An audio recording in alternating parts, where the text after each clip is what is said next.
coincidentally, we have talked about doing a road trip to get back the books that we loaned to people that never gave them back to us. I can't do that because a lot of them are with ex-boyfriends. We will totally do it. Yeah, but I don't want to see them again. You don't have to see that. We're not going to see them. We're going to see the books and get them back. We're just going to break into their houses. Yeah. It's not even stealing. They're ours. Yeah. Sit outside with a megaphone, like, throw the book out onto the water. No one gets hurt. You know what you should read. It's time for What You Should Read, the podcast all about the titles you need. Join 3 book lovers and a guest as they cover all the best new titles to enjoy with your tea. I have that, but I haven't read it yet. Hi, I'm Julia. I'm Rachael. And I'm Kelly. And this is What You Should Read, the podcast where we should all over our books. And today we have an interview with Alena Dillon, author of The Happiest Girl in the World, which we actually recorded last week. So we're from the future in this intro. Yes. Or no, we're from the past. I don't know. Time is a flat circle. So that's right. It just doesn't make sense. I think we are from the future and then the interview is the past. Mm-hmm. Okay. All right. Good. Well, either way, it was a great conversation. Yeah. So I'm excited that we'll finally get to release it. But first, Rachael, what are you reading? So I just finished a couple of books. I finished It's Been a Pleasure, Noni Blake, which was amazing. Highly recommend. It's very steamy, like lots of steam. But it's just so like funny and sad at the same time. I laughed out loud a lot. It's just like, it's an adventure. It's such an adventure. And I finished 1, 2, 3 by Laurie Frankel on audiobook. Cool. So I just had a great reading week, and I'm trying to decide. I still have a couple of books that are in progress right now, but none of them are really exciting me that much. So I might pick up something new. I just can't decide. Cool.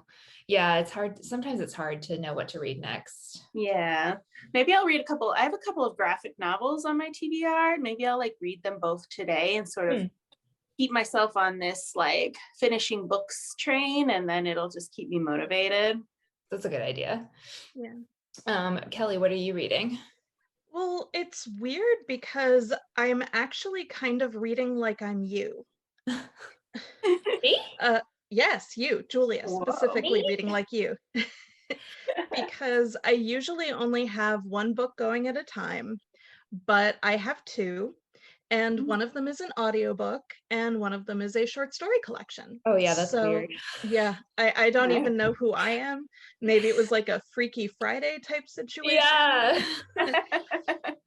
But I am reading In the Event of Contact by Ethel Rohan, which is out, I think, on the 18th, and I love it. It's so good. Every story is just so good, and I hope she goes back and makes them all novels because I want to That's not how short stories work. That's not how they work. But I like these people and I want to spend more time with them, and some of them I don't like, and I want to see them get what's coming to them. I don't know. I want some of them to be really happy, and I want some of them to be punished, and just please let me have more time. You can't make a short story into a novel, but what she could do is maybe write a companion novel to one of the stories. Oh. Okay. Or possibly more short stories about them.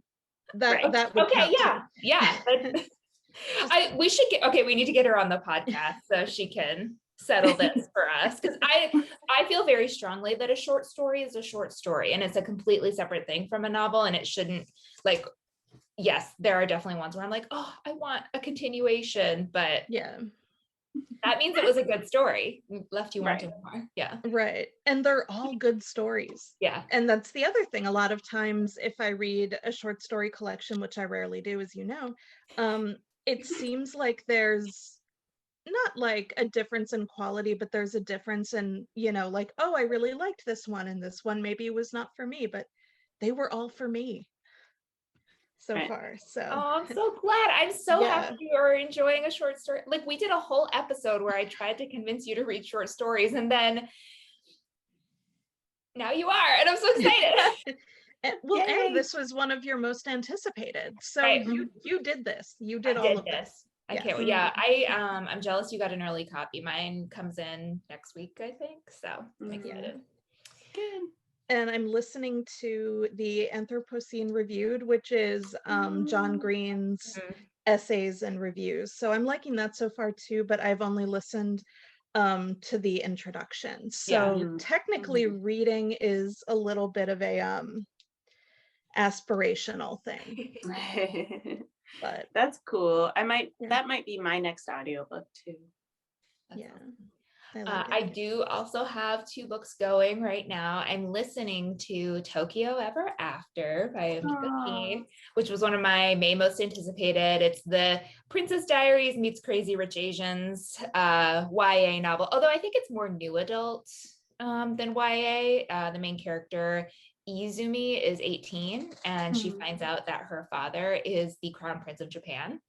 And her mom kept that from her whole life. So right now I'm at the beginning where she's going to Japan to meet him. And it's cute. I'm really enjoying it. I got an audiobook from Macmillan on NetGalley. So that was great. So I'm enjoying that. And then I'm also reading one of my book of the month books, What Comes After by JoAnne Tompkins, which is the one about the boy who dies, and then it turns out his best friend killed him, and then his best friend killed himself. And then this girl shows up who's pregnant and somehow has a connection to the 2 boys. I'm really liking it, but I don't think it's the best book for me to be reading right now because I've been kind of like in a depressive mood, and I'm like, this isn't helping. Not a happy story in any way, shape, or form, but I don't want to stop because I am into it.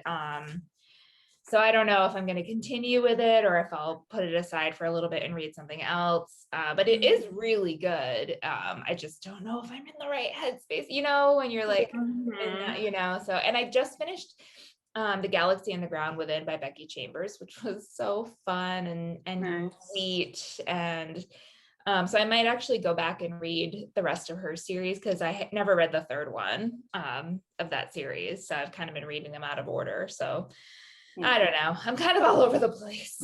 It happens. Yeah. Maybe just after you read a little bit of What Comes After, then maybe go to Tokyo Ever After and just kind of keep it. Go back and forth. Yeah, I have a lot of like chores around the house today. I need to, get some laundry done and stuff like that. So I'm thinking I will get a lot of that listened to today. The only thing is when you get an audiobook from NetGalley, which is wonderful, I love getting them, but you cannot speed it up. And it just sounds like echoey because I don't know what's going on, their app something, but so I'm not complaining, but I usually do read on like at least 1.25. So listening at normal speed sounds slow to me. So but I don't know. I'm not in a slump, but I am kind of feeling slumpy. Yeah. It's interesting about the reading audiobooks at the higher speed. I cannot listen to any audiobooks at regular speed unless it's like poetry. Yeah. Because like that's the point. But and people think it's weird. Some people think it's weird, but I used to work for a company that was based in Arkansas, and I think for people like us who grew up like in the Northeast or New England where people talk really fast, I just like when I would be in meetings with these people who would talk so slow with their Southern accents. I love a Southern accent. I think it sounds very nice, but oh my gosh, I was like, get to the point. And I think that's what it is. People just talk faster where we're from. And I want to hear that in an audiobook.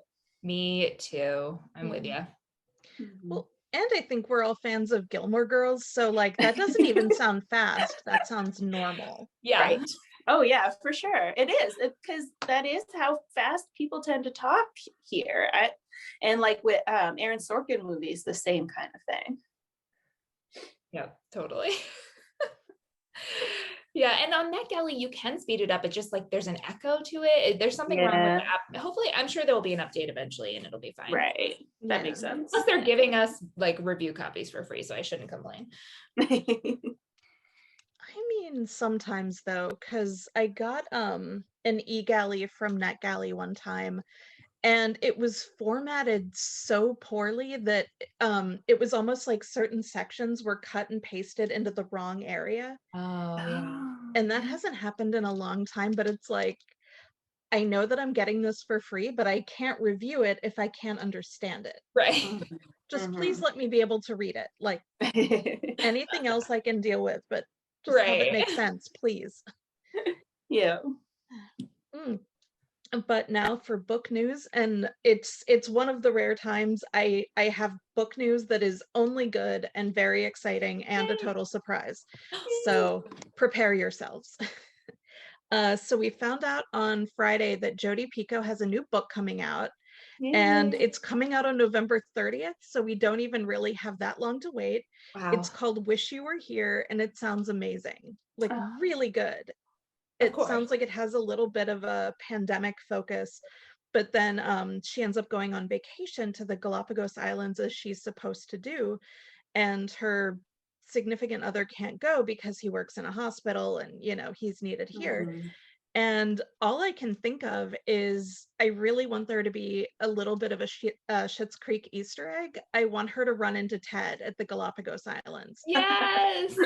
Like maybe he's at a bar with his milk and talking about someone named Alexis.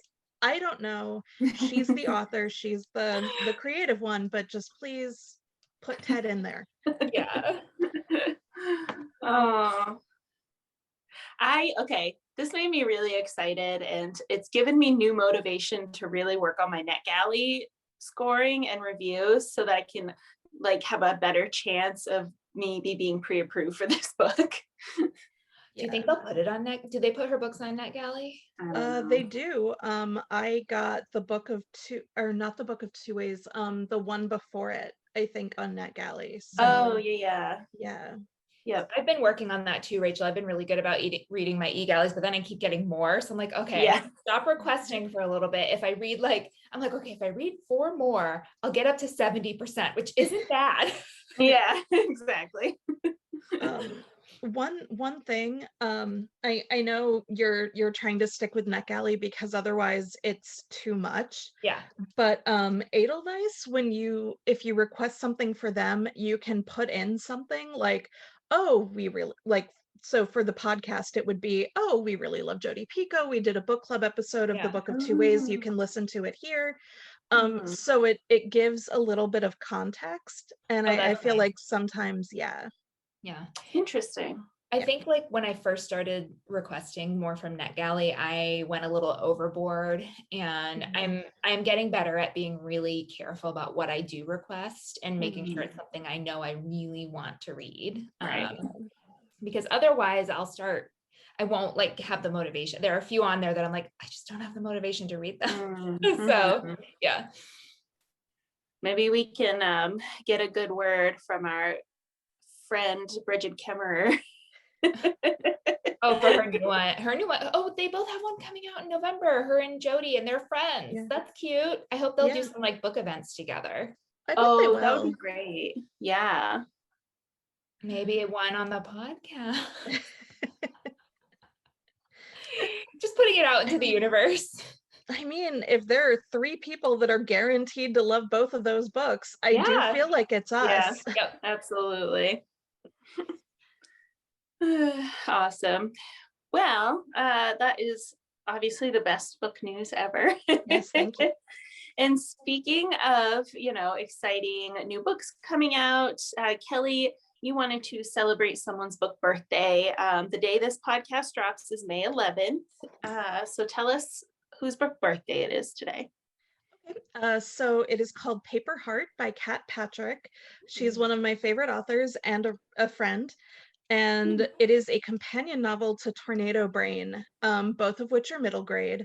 And her books are so smart and well written. And I can't discuss the plot of this because it's basically a big spoiler for Tornado Brain. But she also writes YA. She didn't write anything for a while, and I'm so happy that her books are back because they're always so just really smart and really fun, and I'm so excited. Oh, well, Awesome. happy book birthday to Paper Hearts. Yes. And I think a couple of us have some recent acquisitions to talk about. Recent acquisitions are books we've recently bought, borrowed, or been given. So Kelly, tell us what you've recently acquired. Okay, so the first one is still at home, and I'm still at my mom's house, but I got a signed first edition of Concrete Rose by Angie Thomas from Lisa, best friend of the pod, Wow. which was like the best and most surprising birthday present. And I'm really happy she kept that going. And then I also got, also for a birthday present, Secret Windows by Stephen King, which is a book that most people have not read. It was, I don't know if you remember, but in the 90s, he had like the Stephen King library, an offshoot from Book of the Month. And I was in it for a long time, and it was one of the exclusives for that. It's just basically essays of him, like essays that he wrote about reading and writing and censorship and everything like connected to that. And you can't get it anywhere now because the Stephen King library is no longer a thing and it's out of print. Wow. And I had a copy, but I loaned it to a coworker who then moved away with my book. And while I was complaining about this to also friend of the pod, Amanda, she apparently went on Amazon and bought me this copy. So I'm so excited, and no one's going to read it but me. Yeah, don't loan that one out. Yep. Learn that lesson. Yeah. That's amazing. Coincidentally, we have talked about doing a road trip to get back the books that we loaned to people that never gave them back to us. I can't do that because a lot of them are with ex-boyfriends. We will totally do it. Yeah, but I don't want to see them again. You don't have to see that. We're not going to see them. We're going to see the books and get them back. We're just going to break into their houses. Yeah. It's not even stealing. Like, they're ours. Yeah. Sit outside with a megaphone, like, throw the book out onto the water. No one gets hurt. Show your face. Although fair is fair, because I do have from an ex, Juba Lahiri's Lowlands, and he is not getting that back. That's mine now. Well, I mean, we're taking books back from other people, not from ourselves. Yeah, I deserve this one. So yeah, no, I legitimately mean we are taking books that we loaned and didn't get back, not books that were loaned to us. Yeah. Right. Awesome. If they cared about books, they'd have a podcast about them, and they don't. Yeah, exactly. Can I do my recent acquisition? Yes, please. All right, my book of the month box came so quickly this month. I was so surprised. So here they are, and they look so pretty. The colors are great. So I've got Imposter Syndrome by Kathy Wang. And this one sounds really cool. It's about two women who work in tech, and one of them's a Russian spy. So, but then they become friends. So I think it's kind of a thriller, contemporary fiction. I don't know. I'm not sure. I'm not huge into thrillers, but this one did seem interesting. And then How Lucky, a novel by Will Leitch, also contemporary fiction, but I think this guy is like, the main character is disabled and witnesses something like a crime or a murder. I can't remember now, but it's supposed to be really funny, and Stephen King blurbed it and said it was really good. So I have high hopes for that one. And then I also got Ariadne by Jennifer Saint. So this is a retelling of the mythological tale of Ariadne, the Princess of Crete, and her brother, the Minotaur. So it's been compared to Circe by Madeline Miller. So definitely excited to read this one. And yeah, those are my book of the month. And then I also went on Kindle and bought the third in the Wayfarer series this morning. Because I haven't read that one yet. So Becky Chambers's third book. Oh, now I can't remember the title of that one, but that's okay. So I'll probably get to that one soon. Nice. So for my recent acquisitions, I got my book of the month box as well. I also got Ariadne by Jennifer Saint. So I'm really excited for that. I got Last Summer at the Golden Hotel by Alyssa Friedland, which sounds really interesting. Sounds kind of like it Dirty reminds Dancing. Yeah, like Dirty Dancing mixed with like those episodes of The Marvelous Mrs. Maisel when they were in the Catskills. And then I got Project Hail Mary by Andy Weir. Yay! On Julia's recommendation. Oh, I can't wait for you to read it. I can't wait. Yeah. I've also never read The Martian. Oh, but I think I have it on audiobook, so I should listen to that. just don't worry when there are parts where you're like, okay, enough with the science and math.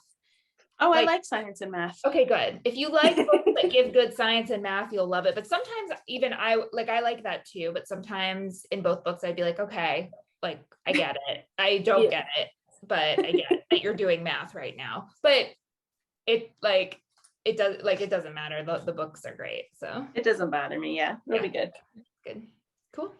I didn't do my book of the month. So I also got How Lucky, Project Hail Mary, Ariadne, Last Summer at the Golden Hotel. But I also got The Last Thing He Told Me by Laura Dave, which also looks to be kind of a literary thriller. And it's a departure for her because she usually writes more like normal fiction, we'll say, not genre fiction. And I think you actually have one of her books, Julia, 800 Grapes, about the woman who goes and joins a vineyard or starts working at a vineyard. I read the first chapter of that and I was like, I don't think this is for me. It's for you. Try again. Like it's really, really good is the thing. And also one of her best friends is one of my friends. And I think The Last Thing He Told Me is already going to be made into a movie. And I think 800 Grapes will too. And then I got The Girl with Stars in Her Eyes. I can't talk. The Girl with Stars in Her Eyes by Zio Axelrod, which I'm not even honestly, I knew what it was about when I got it. I have since forgotten, but I really like the cover, so I'm going to just show it again. Great. Yeah, it's really cool. Yeah. Awesome. All right. Well, we are going to take a quick break. And when we come back, we will have our interview with Elena Dylan, author of The Happiest Girl in the World, which we all loved. It's amazing. You should all go read it. And I can't wait to read her other books. She has more coming out. It's very exciting. And it was just such a pleasure to talk to her. So stick around for that and we will be right back. You know what you should read. It's time for what you should read. And we are back, and we are joined today by author Elena Dylan. Hi, Elena. Thank you for joining us today. Thanks for having me. Yes, we are so excited to have you. I actually have to tell you, your new book, The Happiest Girl in the World, was one of my most anticipated April releases. So I was really excited to read it. And then I was really excited when I found out we were going to be able to interview you today. Yeah, thank you so much. Absolutely. Well, tell our listeners a little bit about you and the kinds of books that you write. Sure. So this is my second novel. My first novel was my debut came out last year, right before lockdown, a few weeks before. It was called Mercy House, and about a nun who was investigated by the Vatican for breaking church doctrine in her women's shelter. And she was, in fact. So when she was investigated, she had something to hide and did everything she could to conceal that from the investigator with whom she shared a dark history, and to protect the women in her care. And then, yes, The Happiest Girl in the World is about a gymnast who is training for the Olympics and all of the sacrifices that are required for pursuing that level of greatness, and the sacrifices that you force people around you to make, your family, your parents, your siblings, your friends. and of course the culture of USA Gymnastics and the abuse that we've all heard about, just like my first novel had to do with the abuse in the Catholic Church. So there was like some thematic overlap. I have another novel coming slated for publication next year that I'm excited about. I've been working on. I just submitted the first version to my editor. That one is about a woman Air Force service pilot during World War II, and then her daughter 60 years later. So it's a dual timeline novel. Wow. Yeah, those were the women who first flew military aircrafts for our country. And then after World War II was over, they were all dismissed, where they thought they were going to get veterans benefits, and afterwards they were dismissed and not really acknowledged for decades. Wow. And so that one's about kind of how that sort of being overlooked by your country could impact your daughters, and like how you would raise your kids with that experience behind you. But I also have a memoir coming out in this fall called My Body is a Big Fat Temple, about pregnancy and motherhood. So yeah, there's a lot going on. I love that title so much. Oh, good. Yeah, I'm excited. When I first got pregnant, I gathered all of like the similar memoirs that I could find, because I always like to read about things before I go through them to kind of collect experiences, so I know what to expect, and so I can like recognize what I'm feeling in other people. But I didn't find that many. Like there just weren't a lot of narratives about the journey of motherhood. And I just felt like in general, motherhood and pregnancy is kind of idealized and romanticized in a way. So like when you feel something that isn't that romantic and is like pretty gruesome or primitive or scary, you don't, it's scary to come upon that and not have heard about other people going through it. So I wanted to kind of chart my experiences and be as honest and also funny as possible, so that other women can see what I've been through and then not feel like anomalies if they experience similar things. Yeah. Oh, that's great. I think that's so true. Like we put like motherhood, you said, is idealized and it's put up on a pedestal, but I feel like that goes hand in hand with the fact that there are these outsized expectations of women and mothers that no one can ever meet. So, yeah. And it's like that the image is protected. There's like this pressure on mothers not to tell women who are not yet mothers. Like even when I was pregnant and I was talking to my doctor, like, why didn't they tell you about this? Like my doctor said, if people told you, you'd never do it, which was like such an insulting thing to hear. And like, right. Like that whole kind of like, let's protect women and treat them like their children and not be upfront about like what to expect. And so I always have felt that, it's always, if people are going to be honest, it's this kind of like furtive honesty where it's like hushed and like kind of shielded, like this conversation is not polite for the dinner table type of thing. Mm-hmm. Right. Wow. Well, it sounds like you're writing a lot of different things, but your novels definitely deal with a lot of like ripped from the headlines type stories. I mean, the Happiest Girl in the World, it's a novel, but it is very much based on, like you said, the abuse that was happening, specifically by Larry Nassar, the real person, the doctor for USA Gymnastics, who was abusing girls for years, and eventually, luckily, went to court for his crimes. But why did you decide you wanted to write about that story in particular?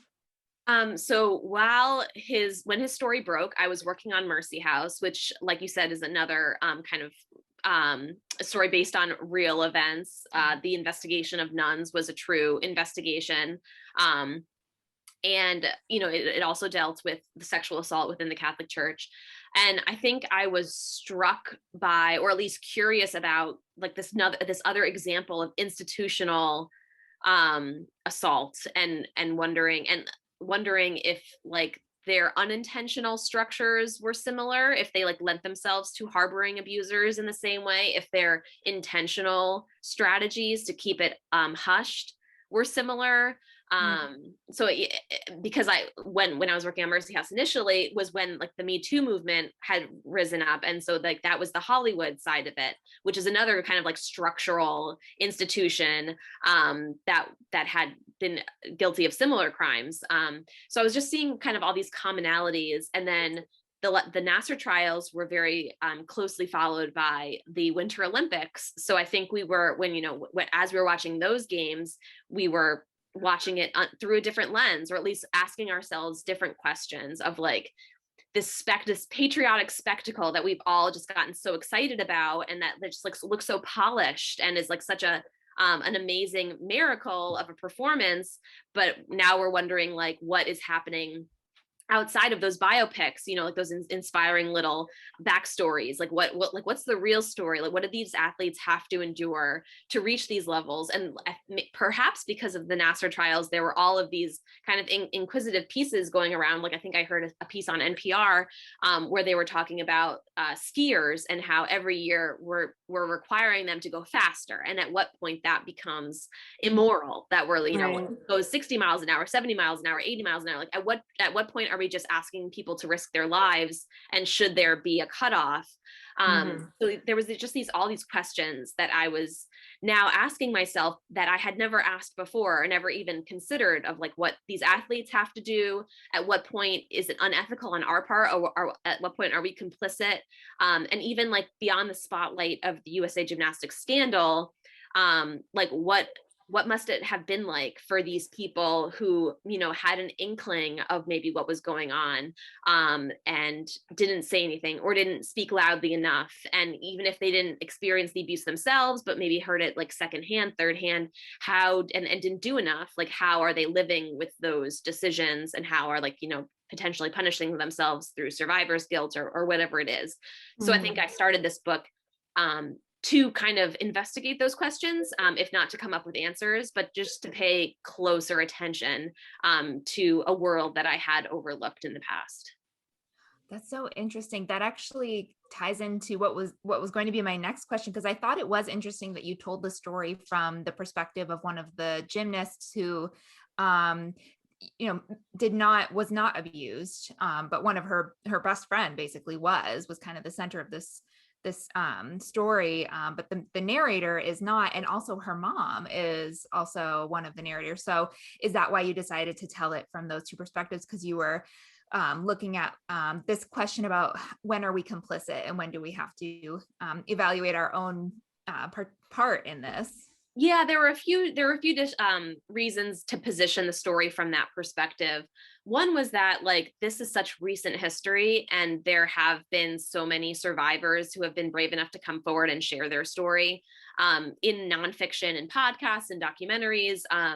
So I guess maybe I felt like it would be wrong to share that direct space and to let them be the ones to tell that story.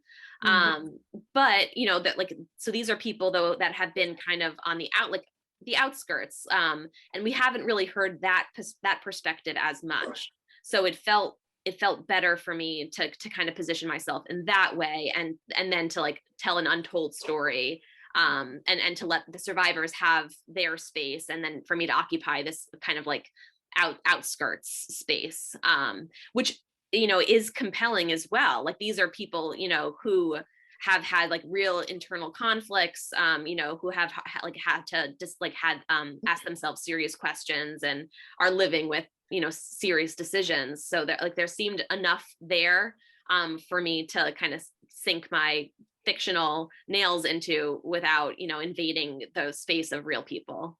Oh, totally. Just the inner turmoil that Sierra goes through because of what decisions she takes, but also she's a child too, and is a product of this institution. And I will say the whole book was so compelling, but when the mothers chapters came up, I was just like, they were so hard to read. It was like, oh my gosh. I know, yeah. So you did a great job conveying that voice, I will Thank say. you. Yes, I have to credit my editor with that idea. So when I submitted the manuscript, it was just from Sarah's point of view, and okay. that was my editor's major feedback, was like, I'm really interested with her voice and in the dialogue. She's like a very interesting person, has this very compelling voice, but also her perspective.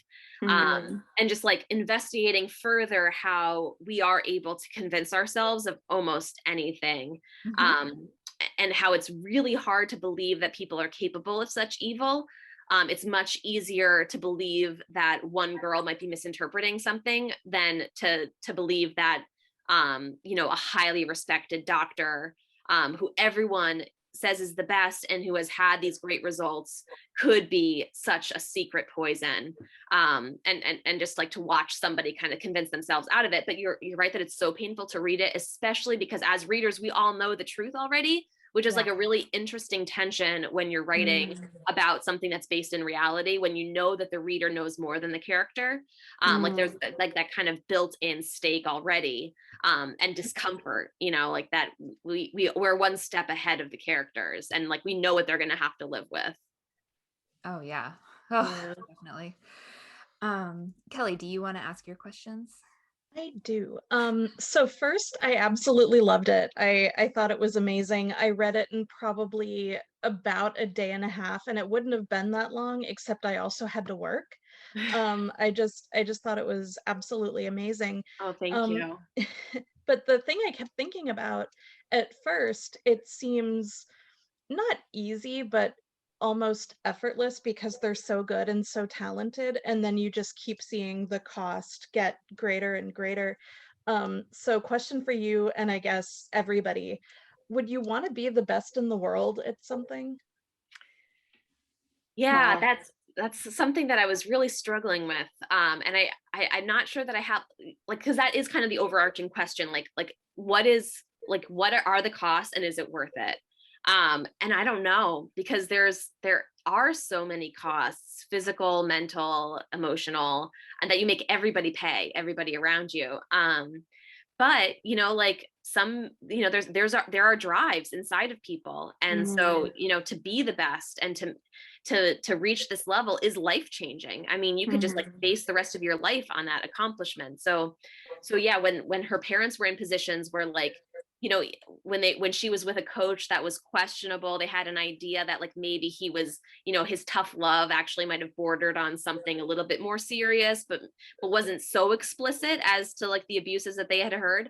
And now they're in a position to be like, well, but he's getting results, and you know, we're so close to the Olympics, and should we, you know, how long can we leave her in this environment before it's dangerous? And like, what if it works, you know?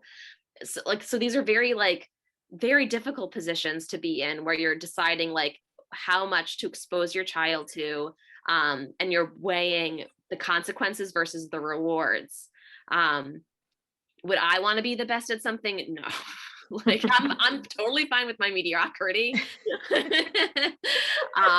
But I'm not as ambitious as some people. Like some people, this is what they want. And so, you know, is it wrong to deny a child of their identity, you know, if that's what they need to pursue? I'm not sure.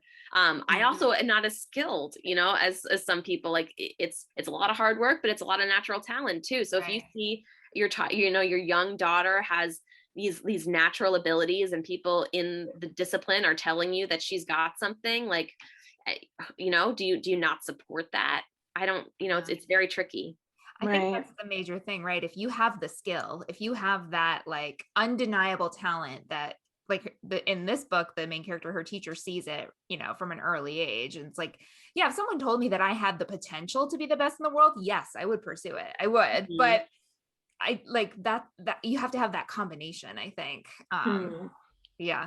Rachel, yeah, I mean, like, right. What parent is like, oh, my child's special? Well, I'd rather they just be normal. Like, it's hard to hold your kid back. We don't know. There might be someone out there who would be the greatest gymnast in the world, but their parents were like, no, I'm going to keep them safe instead. Right. It's so true. It's like, yeah, I don't know, that type of elite training really, it is scary to think about, just like how much, like even in the book when she's just like, oh yeah, every morning I pop 3 Advil and then I, you know, wrap up my ankle because it's always sprained, and I, you know, and all this stuff, and it's just like, wow, just that's your life, right? And you're 12. Yeah. And like, you know, a lot of them will have a delayed menstruation and like how that affects their body in the long term, you know, like they won't have the right estrogen releasing, and like that affects your bones. And so yeah, these are costs that they carry for the rest of their lives, even you know, even if they peak at 16. Yeah, for sure. I mean, because there's what, 5 girls that will make the Olympic team and then 2 alternates, and then they change it to 4 later. But it's like, what if you're that 8th girl and you're like almost good enough, but not quite, and then you have all the arthritis and the health problems anyway, and you don't even get to go to the Olympics. And you miss it by a hair, and like it could literally be like one step out of bounds, like, you know, that you might have, it's, I don't know how you live with that, and having, you know, invested all that time and money, and, you know, it's, these are all the questions that would, like, I need to write a book about it. I was thinking about, like, the girls, you know, or all of the athletes last year when the Olympics got delayed, like the equation of your body, like they condition their body so exactly to be able to perform at, you know, 1 week. And then to hear that that's going to be delayed an entire year, like they must all have just been asking themselves the question, like, can my body take it another year? And like for some of them, it might've been a quick no, like, no, my body can't take it anymore. And then like they just lost it right then. Yeah. What about you, Kelly? Would you like to be the greatest in the world? Oh God, no. It would cut into my reading time, and I already have like work and sleep for that. So maybe the greatest reader in the world. Yeah. Yes. That would be nice. I would like to be, the greatest stay-at-home pop culture consumer in the world. You're well on your way, I think. I was gonna say, you might already be there. I'm number 1. And you almost touched on this a little bit, but what was it like writing a book that was partially set during the pandemic, and did that end up changing the course of the book? It did, yes. So I submitted the last revisions for this manuscript at the beginning of March. And then 3 weeks later, we went into lockdown and the Olympics were delayed. And this manuscript that had been so closely mirroring real life and the timelines, and now would be a total science fiction at the end if I kept it in the 2020 Olympics. And I just felt like to retain that authenticity, I would need to try to keep it as real to life as possible. So I asked my editor if I could do a quick revision, and she gave me, you know, an extra 3 weeks or whatever she gave me. And so then I had to predict in April what the next year and a half would look like. And at that time, it was kind of unthinkable that we would be distancing beyond June 2020 or like July 2020. But, you know, you never knew. So I tried to be kind of ambiguous with the timeline as it went forward. It was kind of cathartic to write about lockdown, to like write about the family and how, you know, they were you know, terrified, but also like rediscovering each other in a small way, because, you know, she had always been driving to the gym and her brother had been at college, and now they were all in one room, and what that was like. And then, you know, scenes that were set in the future, I didn't, you know, mark, and I didn't talk about masks or not masks, because I wasn't sure how what it would look like. So it ends now at the Olympic trials that will be in the future, like in a couple months now in June.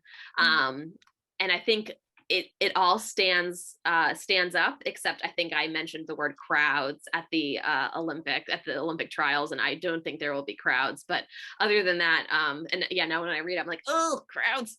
Like I don't think there will probably be an audience at all. But other than that, yeah, it was a quick rewrite, but I'm glad that we did that. Were you a fan of gymnastics before writing this book, or did you have to do I'm sure you had to do a ton of research either way, but were you following the sport closely? Only as much as the rest of the world that like tunes in every 4 years when the Olympics comes on, because, you know, the women's gymnastics is so beloved, so we all kind of tune in. It's one of the only sports where the women's division is heralded over the men's division, which makes it really special. But yeah, I didn't follow it in between. I certainly wasn't able to identify any movements. I came at it as a complete newbie. And it took a lot of research. I watched a lot of competitions. I read a lot of gymnastics memoirs, you know, listened to a lot of podcasts, joined a lot of gymnastics forums, read blogs, you know, a lot of YouTube videos of like how to do a, you know, triple twist. And then like watching it in slow motion and backing it up and all that stuff. But I also worked with Allie Raceman's ghostwriter for her memoir. Oh. So after she read 2 different versions of this book because there were 2 very different versions. So she read one and helped me and then read the second one. So that was really helpful because there were just so many technical things that I had that I was wrong about that I would have had no clue because I thought that I did a good job with research, but there's some things you just don't know unless you're in it. So she was super helpful and generous and supportive, and I think the manuscript is much better for it. Wow, cool. I got to read a finished copy. I mean, and anybody that buys it can read a finished copy. That was a dumb way to say it, sorry. But HarperCollins or William Morrow, the imprint, included an interview with her at the end of the book, and it was that you did with her at the end of the book, and it was like really interesting, and it would be fun with the ghostwriter. Yeah. Oh, that's so cool. Because I read the e-galley, so I'll have to check it out. Yeah. Yeah, she's a journalist for elite gymnastics, so she's been to 2 Olympics. She's hoping to go to this Olympics. She goes to all the competitions, so she's really been in the heart of it. Yeah, so she was great to work with. That's awesome. Well, it's a great book, and we've been really thankful for you to come on and talk about it with us. We really appreciate it. We are first and foremost a book recommendation podcast. So as we are recommending your book to the listeners, we wonder if you have any other books you'd like to recommend to us. Sure. I feel like I've listened. So I mostly do all of my book consumption through audiobooks now. Nice. Which I had never done before I had kids, but now it's like I have such a huge respect for that format, and I love it. And it's kept, like, I read more books, quote unquote. I consume more books than ever. And I feel like I've listened to some great ones recently. One was Valentine by Elizabeth Wentworth, I think. Wentworth, yeah. That you never see the cover, but it's Valentine, and that one is set in this dusty Texas town, and it's told by different perspectives of different women in the town after a sexual assault incident, and it's really like different character pieces. There's not necessarily, it's not like propelled by a plot so much as diving into who these women are and how they're affected by the incident, and the setting, and like that's and it deals with like economics and race, and it's set in the 70s, and it's just beautifully written. And then I'm currently listening to Claire Lombardo's The Best, it's that huge book, The Most Fun We Ever Had. And I'm right in the heart of it right now, and it's really good, and also told from multiple perspectives of this big family with 4 daughters, and kind of following them through their lives, and all like the intricate family dynamics and resentments you hold, and how relationships change over the years. So that one's really interesting and also beautifully written. That's great. And then you said your memoir is being published in the fall. Yes, October 12th, which is also my birthday. So that'll be an interesting day. Yes, and that's My Body is a Big Fat Temple, and it's pregnancy and early motherhood up to like the first 2 years. Great. And then we'll be looking forward to your next novel as well, because that sounds like a really good Thanks. one. Yeah, appreciate it. Is there a story that you are interested in researching for a book in the future? There is, yes, but it's like such a germ of an idea. But like my next project, I think, will be something about like how women it's been so easy to toss women off as hysterical or crazy, and following somebody through like a postpartum incident, and kind of like thinking of them as like making a correlation between like witches and insanity. And so it'll be set in Salem. I'm in the town next to Salem. So there'll be those themes of like, cool. Shoving women aside as being hysterical or crazy or supernatural. And so it'll deal with maybe like some dark magic, but set in contemporary times. Cool. Awesome. Yeah, we'll We love see. witchy things, so Yeah. that's great. And Well, Hocus Pocus 2 is going to be filmed this summer, so more witchy What? things to come. I know. Yes, in You should go be an extra. I might just like stalk the set a little bit.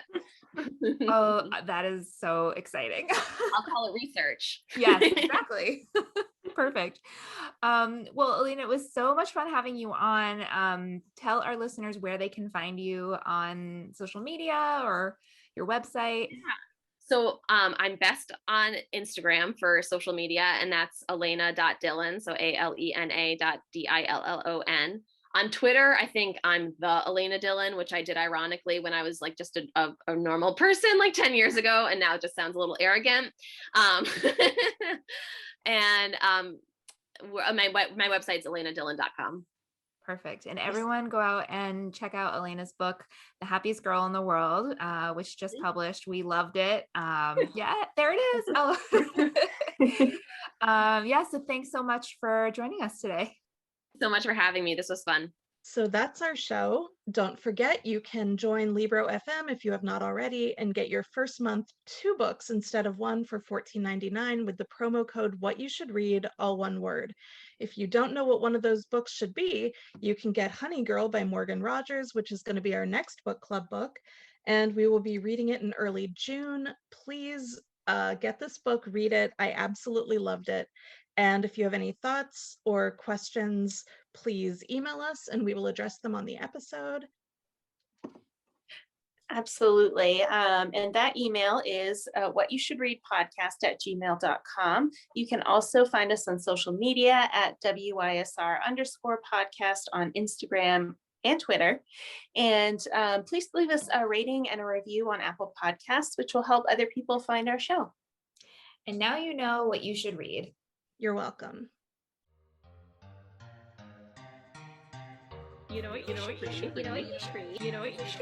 It's time for What You Should Read, the podcast all about the titles you need. Join 3 book lovers and a guest as they cover all the best new titles to enjoy with your tea.